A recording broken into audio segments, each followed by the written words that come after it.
சாதிக்குமா அங்கே இல்லை. ஏவா வேலு அந்த அந்த அவருடைய சமூகன்றது குறைச்சலாக தான் இருக்குது. அவர் வந்து மெஜாரிட்டி சமூகம்னு சொல்லக்கூடிய அங்கே வன்னியர் சமூகத்தையும் பறையர் சமூகத்தையும் கீழே கை கட்டி நிற்கணும். இது தேவையா அந்த அரசியல் கேட்குறவங்களாம் இருக்கிறானே, புரியுதுல உங்களுக்கு?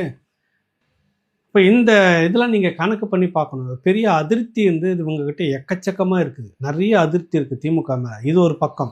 கூட்டணி வந்து யாரோட சேரும்போது அதை வச்சு ஒரு கணிப்பு வச்சிடலாம். நிரந்தரமாக ஒரு புள்ளி தெரிஞ்சிருச்சு.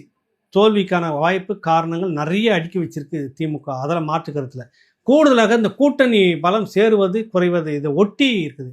திமுக கூட இந்த முறை எவன் கூட்டணி சேர்ந்தாலும் சரி நடுத்தரு தான். அது மட்டும் நல்ல அந்த கட்சியும் சேர்ந்து அழியும். அதுவே நடுத்தரு தான். இப்போ கூட்டணி சேர்றவன் கதையை நான் சொல்ல வரேன், புரியுதுல உங்களுக்கு? சரி, நான் திருப்பியும் கேட்கிறேன், திரும்பவும் திமுக ஜெயிக்குமா? உதயநிதி ஸ்டாலினை நம்ம சிஎம்மா பார்க்க போறோமா? இல்ல, அதுக்கு வாய்ப்பு இல்லை. எனக்கு தெரிஞ்சு 26ல அதுக்கு வாய்ப்பே இல்லை. நீங்க அப்படிலாம் கனவு காணாதீங்க. மக்களுடைய அதிருப்தி நான் சொல்லிட்டு இருக்கிறேன். பணமும் கூட்டமும் மட்டும் வெற்றி தோல்வி நிர்ணயிக்காதுன்னு போன கேள்வியில் தான் பேசிட்டு இருந்தோம், புரியுதுல உங்களுக்கு? இது வந்து பெரிய விஷயம்லாம் இல்லை. உங்களுக்கு பெரும் ஒரு அதிருப்தி இருக்குது. நீ சும்மா அந்த 1000 ரூபா கொடுத்துட்டேன் பஸ் விட்டுட்டேன்றதை மட்டுமே சொல்லிக்கிட்டு என்னுடைய 16 கோடி பாலத்தை காணோம், என்னுடைய கட்டடங்கள் பல கட்டடத்தை காணோம், கட்டணம் உடையிறது, நிறைய கட்டடங்களை பார்த்துட்டு இருக்கிறோம். எத்தனை ஸ்கீம் வந்துருக்குது.